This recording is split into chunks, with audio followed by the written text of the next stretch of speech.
Listeners, এই মুহূর্তে যে স্টোরিটি আমি আপনাদের সাথে শেয়ার করতে যাচ্ছি, এই স্টোরিটি আমাকে দিয়েছে আমার খুব কাছের বন্ধু শাহ রেজাউল হাসান রোহান, যে বর্তমানে আমেরিকার নিউ ইয়র্কের রনকনকমা সিটিতে রয়েছেন।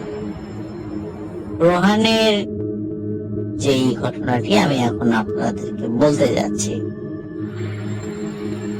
ঘটনাটি যেখানে ঘটেছে সেই জায়গাটি হচ্ছে সিলেটের টিএনটি কলোনি। সিলেট শহরের মূল কেন্দ্রে অবস্থিত মজুমদার পাড়া নামক একটা জায়গা। মজুমদার পাড়া, তারপরে মণিপুরি পাড়া, সেন পাড়া, ফরাদি পাড়া, তো এই জায়গাগুলোর মাঝখানে এই টিএনটি কলোনি অবস্থিত। স্পেশালি মজুমদার পাড়া এবং খরাদি পাড়া, এইটার মধ্যবর্তী জায়গায় এই টিএনটি কলোনিটি অবস্থিত। বহু বছর ধরে এই জায়গাটি অ্যাবান্ডন্ট মানে পরিত্যক্ত অবস্থায় রয়েছে। ঘটনাটি আমি আপনাদেরকে শেয়ার করতে যাচ্ছি। এটি রোহানের সাথে ঘটেছিল 2018 সালে। তখন সে বাংলাদেশে ছিল। রোহান 2020 সালের মার্চে আমেরিকাতে গিয়েছিল। তো 2018 সালে ও বাংলাদেশের স্বনামধন্য একটি বেসরকারি ব্যাংকে চাকরি করত এক্সিকিউটিভ অফিসার হিসাবে। ওর যে শাখা মানে যে শাখাতে তার পোস্টিং ছিল সেটি হচ্ছে সিলেটের বিশ্বনাথে। ওর কিন্তু মানে বাড়ি সিলেটে, ওদের নিজেদের বাড়ি সিলেটে, সিলেটের একদম প্রাণ কেন্দ্রে খরাদি পাড়া। এটি সিলেটের একদম প্রাণ কেন্দ্রে শিবগঞ্জ পয়েন্ট থেকে খরাদি পাড়া খুবই নিকটে আর কি। তো যাই হোক, ও প্রতিদিন বাসা থেকে ওই বিশ্বনাথে চলে যেত ওদের শাখায়, আবার অফিস শেষ করে চলে আসতো। এখানে একটা বিষয় বলে রাখা ভালো লিসেনার, সেটি হচ্ছে সিলেটের বিশ্বনাথে যে ব্যাংকগুলো রয়েছে, এই ব্যাংকগুলোতে যে লেনদেনগুলো হয়, এই লেনদেনগুলোর ভলিউম কিন্তু বেশি হয়। কারণ হচ্ছে অত্র এলাকায় প্রচুর প্রবাসী লোক রয়েছে। তারা যেই ফরেন রেমিটেন্স গুলো পাঠায়, এই রেমিটেন্স গুলোর ভলিউম অনেক বেশি। ওই জায়গাগুলোতে রেমিটেন্স কেন্দ্রিক আসলে শাখাগুলো গড়ে উঠেছে। প্রচুর টাকা রেমিটেন্স হিসেবে আসে। বাংলাদেশের আয়ের একটা বড় অংশ কিন্তু রেমিটেন্স, এটা আমরা জানি, আমাদের প্রবাসী ভাইদের টাকা। তো যার কারণে সেখানে লেনদেনের ব্যস্ততাটাও স্বাভাবিকভাবে বেশি। 2018 সালের জুলাই মাসের কোন এক বৃহস্পতিবার, এক্সাক্ট মানে তারিখটা রোহানের মনে নাই, জাস্ট মাসটা আমাকে বলেছে, সালটা বলেছে, আর বার যেটা সেটা হচ্ছে বৃহস্পতিবার। স্বাভাবিকভাবে বৃহস্পতিবারের পরে শুক্রবার, আর শুক্র শনি ব্যাংকে তো উইকেন্ড মানে ছুটি, এই জন্য বৃহস্পতিবার। আর বৃহস্পতিবারে ব্যাংকগুলোতে লেনদেনটা একটু বেশি থাকে। আপনারা যারা জানেন, দেখেছেন যে বৃহস্পতিবারে ব্যাংকে গেলে ব্যাংকের ভিড়টা একটু বেশি থাকে স্বাভাবিকভাবে। তো ওই দিন যে ঘটনাটি ঘটে সেটি হচ্ছে একটি পে অর্ডারের টাকার ফিগার নিয়ে বেশ একটা ঝামেলা হয়। ঝামেলাটা কি, যে ওই টাকার ফিগারটা মিলছিল না, হয়তো বা টাকা বেশি বা কম পোস্টিং দেয়া হয়েছে, যার কারণে সেটা মিলছিল না। সেই বিষয়টি সমাধান করতে করতে অনেক রাত হয়ে যায়। রাত প্রায় 12টা বেজে যায়। কেউ বাড়ি যেতে পারেনি, কারণ খুব জটিল একটা বিষয় ছিল, বড় অঙ্কের একটা টাকার ফিগার ছিল। এই জন্য ম্যানেজার সাহেব থেকে শুরু করে নিয়ে প্রত্যেকে ওই বিষয়টা সমাধানের জন্য কাজ করে যাচ্ছিলেন। রাত প্রায় 12টার দিকে সেই সমস্যাটার সমাধান হয়, ভুলটা ধরা পড়ে, সেই ভুলটা সংশোধন করা হয় এবং এরপরে যে যার বাড়িতে চলে যায়। সিলেট শহরে আসার মতো 3 জন স্টাফ ছিল যারা সিলেটে আসবে। এখন প্রতিদিন যেটা হতো সেটি হচ্ছে যে সিলেট ওই বিশ্বনাথ শাখা থেকে বের হয়ে একটি বাসে উঠে তারা চলে আসতো। আর ওই দিন যেহেতু মানে কাজ করতে করতে অনেক রাত হয়ে যায়, স্বাভাবিকভাবে অত রাতে তো বাস নেই, তবে বেশ খানিকক্ষণ দাঁড়িয়ে থাকলে সিএনজি পাওয়া যায়।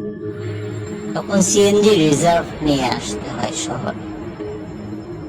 ওরা যখন 3 জন স্টাফ ব্যাংক থেকে বের হয় তখন বেশ খানিকক্ষণ দাঁড়িয়ে থাকার পরে একটি সিএনজি পায়। যদিও সিএনজি ওয়ালা সুযোগ বুঝে ভাড়া অনেক বাড়িয়ে দিয়েছিল, বাধ্য হয়ে তখন বাড়তি ভাড়া দিয়েই তাদেরকে সিএনজিটি রিজার্ভ করতে হয় এবং তারা সিলেট শহরের উদ্দেশ্যে রওনা দেয়। তাদের শেষ স্পট ছিল শিবগঞ্জ পয়েন্ট।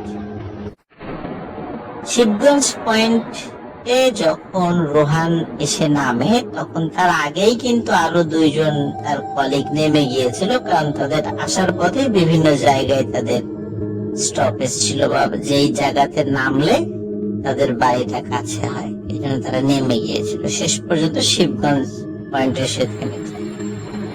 তখন রোহান সিএনজি ওয়ালাকে রিকোয়েস্ট করে যে তার যে বাসা একদম কাছেই তো খরাদিপাড়া, শিবগঞ্জ পয়েন্ট থেকে খরাদিপাড়ায় তাকে নামিয়ে দিতে, কিন্তু এই সিএনজি চালক খরাদিপাড়া পর্যন্ত যেতে অস্বীকৃতি জানায়, বলে যে না, ওই জায়গাটা বেশ নির্জন নীরব, ওখানে সিএনজি নিয়ে গেলে ফেরার পথে কোন একটা সমস্যা হতে পারে, এই জন্য সে যেতে অস্বীকৃতি জানায়। তাকে ভাড়া বাড়িয়ে দেবে, আরো ভাড়া দেবে, এই কথা বললেও সিএনজি ওয়ালা কোনোভাবেই যেতে রাজি হয় না। শেষ পর্যন্ত রোহান বাধ্য হয়ে সিএনজি থেকে নেমে যায়, নেমে তাকে ভাড়া মিটিয়ে বাড়ির পথে যাত্রা শুরু করে। এবং যাত্রা শুরু করার পর হঠাৎ করে তার মনে হয় যে খরাদিপাড়া যে রাস্তা দিয়ে সে যাচ্ছে, এই রাস্তায় রাতের বেলা বেশ কিছু ভয়ানক আকৃতির কুকুর থাকে। সেটা কোনো অস্বাভাবিক বা প্যারানরমাল কোনো কুকুর না, মানে সাধারণ কুকুর, কিন্তু সেগুলো দেখতে এমনিতেই ভয়ঙ্কর। রাতের বেলা যারা ওই রাস্তা আসা যাওয়া করে অনেক সময় দেখা যায় যে তারা শুধু ঘেউ ঘেউ করে ক্ষান্ত হয় না, কখনো কখনো আক্রমণ করে বসে। এই জন্য রাতের বেলা কুকুরের ভয়ে ওই রাস্তা দিয়ে অনেকেই যেতে চায় না, অন্য দিক দিয়ে ঘুরে যাওয়ার চেষ্টা করে বা রিক্সায় যাওয়ার চেষ্টা করে বা সিএনজিতে যাওয়ার চেষ্টা করে যদি রাত বেশি হয়ে যায়। এখন রোহান চিন্তা করলো যে ও তো রাতবেলা একা, এখন ও এই পথ দিয়ে যাওয়াটার জন্য ঠিক হবে না, আর হাতে তো লাঠি টাঠিও কিছু নাই। লাঠি যদিও খুঁজেছিল আশেপাশে, কিন্তু সব বন্ধ, তো এই জন্য কিছুই খুঁজে পাইনি। ও চিন্তা করলো যে খরাদিপাড়ার যাওয়ার জন্য এই রাস্তাটা না ধরে আমি যদি মজুমদার পাড়া হয়ে যাই, ওইদিকে কুকুর থাকে না সাধারণত, ও শুনেছে, তো ওই রাস্তা দিয়ে যায়। তখন যেহেতু জুলাই মাস, তখন কিন্তু ওই বৃষ্টির সিজন, কিন্তু এই যে এখন যেমন জুলাই মাস, তখনও কিন্তু বৃষ্টির সিজন ছিল। তো ওই সময়ে ওই গুড়ি গুড়ি বৃষ্টি হচ্ছিল, মানে হালকা গুড়ি গুড়ি বৃষ্টি হচ্ছে, মানে একদম যে ভিজে সমস্ত শরীর ভিজে একদম কাক হয়ে যাওয়া বিষয়টা এমন নয়। তো তখন রোহান চিন্তা করে যে ওই দিক দিয়ে যাই। এদিকে একটা বিষয় বলে রাখা ভালো লিসেনার্স, সারাদিন ব্যাংকে ব্যস্ত থাকা এবং ব্যাংকে বিভিন্ন ঝামেলা পোহাতে গিয়ে ওর মোবাইল ফোনের চার্জ যে শেষ হয়ে গিয়েছিল, এটি কিন্তু রোহান খেয়াল করেনি। ও যখন ফরাদিপাড়া ওই রাস্তাতে না দিয়ে মজুমদার পাড়ার রাস্তা ধরলো, কারণ দুই দিক দিয়ে যাওয়া যায় ওর বাড়িতে, ওর বাড়িটা ঠিক মধ্যবর্তী জায়গায় পড়ে আর কি। ও তখন বুঝতে পারলো যে ওর ফোনে তো চার্জ নেই, কারণ সারাটা পথ সিএনজির মধ্যে কলিগদের সাথে গল্প করতে করতে আসছে, তখনও মনে ছিল না। পরে যখন নেমে এই অন্ধকারের পথ রয়েছে কিছুটা, ওই দিক চিন্তা করলো যে তাহলে তো মোবাইলের লাইটটা জ্বালাতে হবে। যখন চিন্তা করে মোবাইল বের করেছে, তখন সে তার মনে পড়ে, ও মোবাইল ফোনে তো আমার চার্জ নেই, কি একটা ভুল হয়ে গেছে, এখন আমি কি করি। যাই হোক, তারপরও রোহান আগাতে থাকে। আগাতে আগাতে একটা দোকান খোলা পাইছে, ওর পরিচিত একটা দোকান। তখন দোকানে দেখে ওর পরিচিত সেই দোকানদার বসে আছে। জিজ্ঞেস করে যে আপনি এত রাত্রে দোকান খোলা রেখেছেন? বলে যে হ্যাঁ, আমার ভাই ঢাকা থেকে আসতেছে, তো এখন এসে পৌঁছায় নাই, তো আসলে একসাথে দোকান বন্ধ করে বাড়িতে যাব। তখন দোকানদার বলে যে আপনি এত রাত্রে এই পথ দিয়ে যাচ্ছেন কেন? এই পথ দিয়ে তো আপনি যে যাবেন আপনার বাড়িতে, যাওয়ার পথটা তো ভালো না, আপনি অন্য পথ দিয়ে যেতেন। তখন বলে যে অন্য পথ দিয়ে কুকুরের ভয় আছে, তো এই জন্য আমি যাইনি। তখন বল আচ্ছা ঠিক আছে, আল্লাহর নাম নিতে নিতে যান। তখন রোহান ওই দোকানদারের কাছ থেকে বিদায় নিয়ে এগোতে থাকে। হাঁটতে হাঁটতে সেই টিএনটি কলোনির কাছে চলে আসে। আর এই টিএনটি কলোনির পাশ দিয়েই একটা ছোট্ট রাস্তা চলে গেছে। এই রাস্তা দিয়ে কিছুটা পথ আগাতে হয়। এই রাস্তা কিন্তু খুব বেশি বড় না, ছোট। টিএনটি কলোনির পাশ দিয়ে কিছুটা পথ এগিয়ে হাতের বাম সাইডে মোড় নিতে হয়। এখানে একটা বিষয় লিসেনার্স আমি বলে রাখি, কারণ আমি কিন্তু এই জায়গাতে রোহানের সাথে একাধিকবার গিয়েছি। দিনের বেলাও গিয়েছি, সন্ধ্যার পরে গিয়েছি। আর আমি টিএনটি কলোনি যেটা অ্যাবান্ডন বা পরিত্যক্ত অবস্থা রয়েছে, সেখানে বেশ কিছু ভবন রয়েছে, কোনটা 3 তলা, কোনটা 4 তলা, এরকম যতদূর আমার মনে পড়ে। কোনটায় এত লতা পাতা গাছ গাছালি হয়ে গেছে, কিছু বট গাছ হয়ে গেছে, শিকড় বাকড় হয়ে একদম মানে ভয়াবহ অবস্থা। কিন্তু এটি যে এত বছর ধরে পরিত্যক্ত, এখনো বোঝা যায়। এখনো যদি ওই বিল্ডিংটা রেনোভেট করা হয়, আমার ধারণা যে ওখানে এখনো মানুষ থাকতে পারে। কিন্তু কেন হঠাৎ এই টিএনটি কলোনি পরিত্যক্ত ঘোষণা করা হয়, সেটা আমি খোঁজ খবর নিয়েও খুব একটা বেশি তথ্য জানতে পারিনি। যারা সিলেটের লিসেনার আছেন তারা যদি জানান, তাহলে অবশ্যই আমাদের অন্য লিসেনাররা জানতে পারবে। তো প্রিয় লিসেনার্স, যখন ওই রাস্তা দিয়ে রোহান যাচ্ছিল, ওই রাস্তা কিছু দূর এগিয়ে গিয়ে হাতের বাম সাইড একটা মানে মোড় রয়েছে, যেখানে ওই টিএনটি কলোনির দেয়ালটা শেষ হয়ে গিয়েছে। ওই মোড় দিয়ে 200 ফিট এগিয়ে আবার হাতের ডান পাশে 100 ফিট যেতে হয়। আর ওই 100 ফিট পার হওয়ার পরেই রোহানদের বাসা। যখন ওই বাম পাশে মোড় নিয়ে 200 ফিট যেতে হয়, ওই জায়গাটাতে সাধারণত ঘুটঘুটে অন্ধকার থাকে। ওই অন্ধকারটা একটু পার হয়ে একটা ল্যাম্পপোস্ট রয়েছে। ল্যাম্পপোস্টের আলো সাধারণত খুব ক্ষীণ। এই কারণে ক্ষীণ কারণ ওখানে যে লাইটটা লাগানো হয়েছে, আমরা দেখি যে অনেক সময় ল্যাম্প পোস্টে লাইট লাগানোর পরে লাইটের নিচে যে একটা বক্সের মধ্যে থাকে, তার মধ্যে অনেক পোকা ঢুকে থাকে। আর পোকা ঢোকার কারণে দেখা যাচ্ছে ওই আলো যতটুকু হওয়ার কথা ছিল ততটুকু হয় না। তোর মধ্যে আরো অনেক পোকা ঢুকেছিল, যার ফলে যতটুকু আলো হওয়ার কথা ছিল ততটুকু আলো বের হচ্ছিল না। আর দেখা যাচ্ছে যে ল্যাম্প পোস্টের আশেপাশে কিছু গাছ রয়েছে, ওই গাছের ডালপালার কারণে আলোটা আরো কম। এদিকে আকাশে কিন্তু বিজলি চমকাচ্ছিল, গুড়ি গুড়ি বৃষ্টি হচ্ছে। রোহানের মোবাইল ফোনে কিন্তু চার্জ নেই, এই জন্য রোহান কিন্তু মোবাইল ফোনের লাইট জ্বালিয়ে এগোতে পারছে না। যখন ঠিক ওই বাঁ দিকে মোড় নেয়, ওই ঘুটঘুটে অন্ধকারের কাছে চলে আসে, হঠাৎ ইলেকট্রিসিটি চলে যায়। আর রোহান কিন্তু ভয় পায় তখন, কি ব্যাপার, হঠাৎ এখন ইলেকট্রিসিটি চলে গেল, এদিকে কাছে ফোনে তো চার্জ নেই, এখন কি করি। তারপরেও সে দোয়া কালাম পড়তে পড়তে আগাতে থাকে। সামান্য একটু আগানোর পর শুরু হয় ভয়ানক ঘটনা।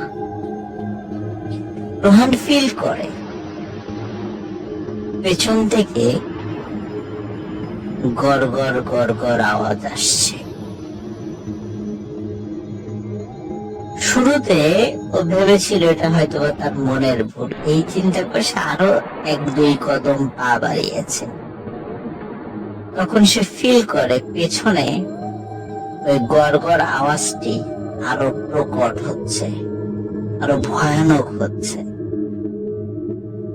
রোহান তখন পেছন দিকে তাকায়, তখন রোহান দেখতে পায় যে কিছুটা দূরে যেই জায়গাটাতে TNT কলোনির দেয়াল রয়েছে, ঠিক ওই দেয়াল থেকে আরেকটু রোহানের দিকে এগিয়ে একটা ভয়ানক কুকুরের ছায়া দেখা যাচ্ছে। ছায়া তো না, মোটামুটি তার একটা অস্তিত্ব দেখা যাচ্ছে। আর অন্ধকার রাত্রে বোঝা যাচ্ছিল এই কুকুরের রং কালো। ওই কুকুরটি গড় গড় গড় গড় শব্দ করছে এবং গড় গড় শব্দগুলো আরো তীব্র থেকে তীব্রতর হচ্ছে। রোহান এমনিতেই কুকুরের ভয়ে এই পথ দিয়ে, মানে যে পথ সোজা পথ সেদিক দিয়ে আসেনি, এসেছে এই ভয়ানক পথ দিয়ে। তারপরও সে একটি কুকুর দেখে খুবই ভয় পায়। আর তার ভয়ের মাত্রাটা আরো বেড়ে যায় যখন সে পুকুরের পাশে লম্বা কালো আলখেল্লা পরা, মাথা ঢাকা একটা মানুষের অবয়ব দেখতে পায়।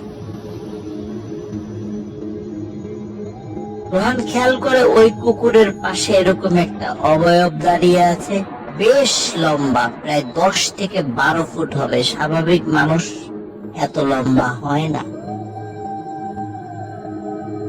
বিজলির আলোয়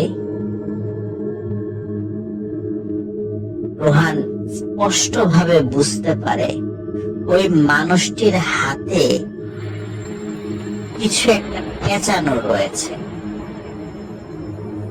মোটা আকৃতির দড়ি যদি আমরা গোল করে হাতে ধরে রাখি, ঠিক যেমনটা দেখা যায়, ওনার হাতে এইরকম কিছু একটা পেঁচানো রয়েছে, যেটা তার এক হাতে ধরা। আর তার পাশেই রয়েছে একটি ভয়ানক কুকুর, যে কুকুরটি গড়গড় শব্দ করছে, কিন্তু ঘেউ ঘেউ করছে না। সে গড়গড় শব্দ করছে, মনে হচ্ছে কুকুরটি প্রচন্ড রেগে আছে, এখনই রোহানকে আক্রমণ করবে। রোহান প্রচন্ড ভয় পায়, রোহান কি করবে বুঝতে পারে না, কিন্তু তারপরও সাহস করে বলে, এই কে ওখানে, ওখানে কে? কিন্তু ওই পাশ থেকে কোনো আওয়াজ আসে না। এদিকে ইলেকট্রিসিটি নাই।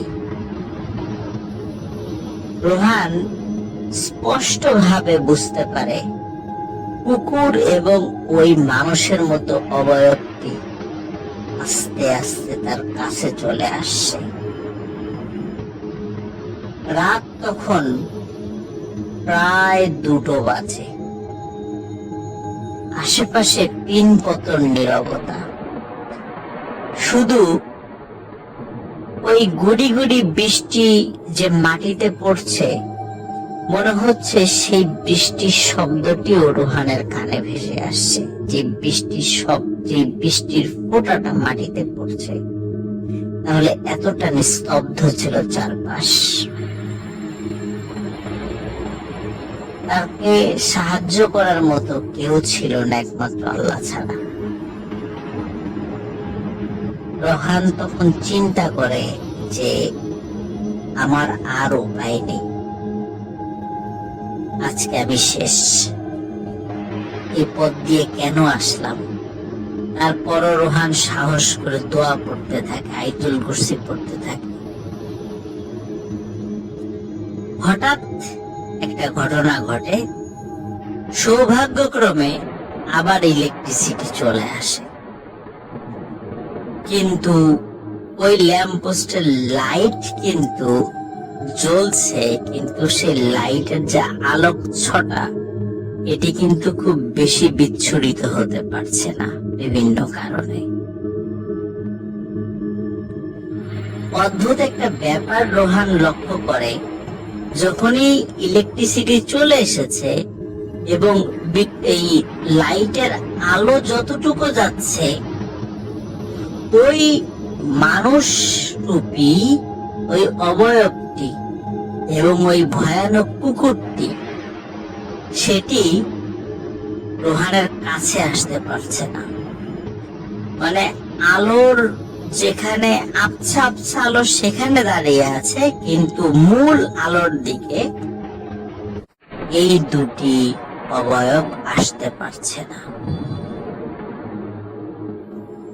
রোহান যখন জোরে জোরে আয়াতুল কুরসি পড়া শুরু করে, তখন রোহান দেখে যে ওই লম্বা আলখেল্লা পরা মানুষের অবয়বটি জোরে এক লাফ দিয়ে টিএনটি কলোনির দেয়ালের ওই পাশে, মানে যেখানে পরিত্যক্ত ভবনগুলো রয়েছে, সেইখানে গিয়ে পড়ল। আর যখনই ওই লোকটি লাফ দিল, তার সাথে সাথে ওই কুকুরটিও লাফ দিল, লাফ দিয়ে ওই টিএনটি কলোনির মধ্যে চলে গেল। রোহান সাহস সঞ্চয় করে ওইখান থেকে জোরে এক দৌড় দেয়। 200 ফিটের মতো পার হয়ে আবার ডান দিকে মোড় নেয়। ডান দিকে মোড় নেয়ার পর সেখানে একটা ল্যাম্প পোস্ট ছিল। রোহান চিন্তা করে, যাক, বড় বাঁচা বেঁচে গেছি, এখন আর কোনো সমস্যা নেই, এখন তোমার বাসা একদম কাছে, চলে যাব। ভাগ্য খারাপ, হঠাৎ আবার ইলেকট্রিসিটি চলে যায়। রোহানের শরীর তখন ভয়ে কেঁপে ওঠে। চিন্তা করে, আবার এরা আসবে না তো? যখনই চিন্তা করছে, হঠাৎ আবার গড় গড় গড় গড় শব্দ। রোহান তাকিয়ে দেখে দূরে একটি কুকুরের মতো দেখা যাচ্ছে, কিন্তু এবার মনে হচ্ছে কুকুরটি আরো বড় এবং তার চোখ লাল টকটকে, তার চোখের উপর কোনো আলো পড়েনি, কিন্তু তার পরও চোখ জল জল করছে। আমরা সাধারণত জানি কুকুর বেড়ালের চোখ রাতের আধারে জল জল করে, কিন্তু সেটি সাদা সাদা দেখায়। কিন্তু এই কুকুরের চোখ দুটি লাল টকটকে ছিল। রোহান তখন চিন্তা করে, আজ হয়তোবা আর আমার বাঁচা হবে না, শেষ, আজকে আমি শেষ। তখন রোহানের মনে পড়ে, আমার পকেটে তো মোবাইল রয়েছে, মোবাইলটা তো আমি অন করতে পারি। কিন্তু তার মনে পড়ে মোবাইল ফোনে তো চার্জ নেই। কিন্তু তারপরেও চিন্তা করে যে অনেকক্ষণ যেহেতু বন্ধ ছিল, হয়তোবা কিছুটা চার্জ জমা হতে পারে, অ্যাটলিস্ট ফোনটা অন তো করা যাবে। 10 সেকেন্ড যদি অন থাকে তবুও তো ভালো। রোহান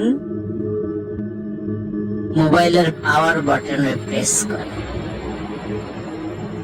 সত্যি মোবাইলটি হঠাৎ করে জ্বলে ওঠে। আর ওই মোবাইলটির একটা বৈশিষ্ট্য ছিল, যখন জ্বলে উঠতো তখন বেশ আলোকিত হতো। যখনই মোবাইলটা বেশ আলোকিত হয়, তখন রোহান ওই কুকুরটির আসল রূপ দেখতে পায়। দেখে এই কুকুরটি আকারে অনেক বড় এবং উচ্চতা প্রায় 7-8 ফুট, এবং কুকুরটি রোহানের দিকে এগিয়ে আসছে গড় গড় শব্দ করতে করতে। কিন্তু যখনই ওই আলোটা জ্বলেছে, সাথে সাথে কুকুর এক লাফ দিয়ে পেছন দিকে চলে গেছে। তার মানে ও আলোর ভিতর আসতে পারছে না। কিন্তু রোহান তো জানে যে এই মোবাইল ফোনটি আর 5 থেকে 7 সেকেন্ডের মধ্যে আবার বন্ধ হয়ে যাবে, কারণ এর ফোনে কোনো চার্জ নেই ফোনটাতে। রোহান ওই আলো যতক্ষণ ছিল তখন সে দৌড় দিতে থাকে। সে দৌড়ে কিছুটা পথ যাওয়ার পরে একজন মানুষের সাথে ধাক্কা লাগে। ধাক্কা লাগার পরে ওই লোকটা বলে ওঠে, আরে রোহান ভাই, কই যান এত রাত্রে, আর কোথা থেকে আসলেন? রোহান দেখে যে ওই লোকটি তাদেরই এলাকার একজন চৌকিদার, যিনি রাত্রে পাহারা দেন। তখন বলে, এই তো ভাই, আমি তো আসলাম ব্যাংক থেকে।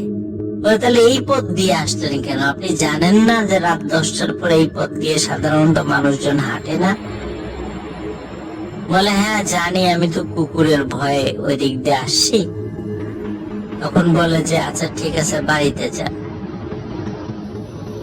রোহান এই ঘটনাটি কিন্তু আর ওই চৌকিদারকে বলে না। সে বাড়িতে চলে আসে। বাড়িতে চলে আসার পর সে তাড়াতাড়ি ফ্রেশ হয়ে ঘুমিয়ে পড়ে। যদিও রোহান অনেক ভয় পেয়েছিল, কিন্তু তারপরেও তার মানে জ্বর টর বা এই টাইপের কিছু আসেনি, মোটামুটি স্বাভাবিক হয়ে গিয়েছিল। প্রিয় লিসেনার্স, এই টিএনটি কলোনির পাশে যে রাস্তার কথা বললাম, এই রাস্তার অপোজিট পাশে কিন্তু মানুষের ঘর বাড়ি রয়েছে। আপনারা যারা সিলেটের আছেন তারা অবশ্যই ওই জায়গাটা সম্পর্কে অবগত আছেন, কারণ আমি কয়েকবার ওখানে গিয়েছি। তো ওই জায়গা সম্পর্কে আরো অনেক ঘটনা প্রচলিত আছে। রাতের বেলা ওখান দিয়ে হেঁটে গেলেই গা ছমছম করে। পরবর্তীতে আরো কিছু ঘটনা আমি আপনাদেরকে শেয়ার করব। আশা করি রোহানের ঘটনাটি আপনাদের ভালো লেগেছে।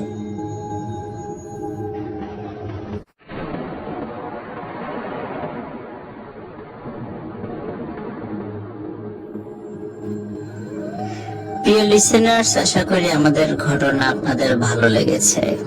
ঘটনা ভালো লাগলে লাইক, কমেন্ট ও শেয়ার করে আমাদের সাথে থাকুন।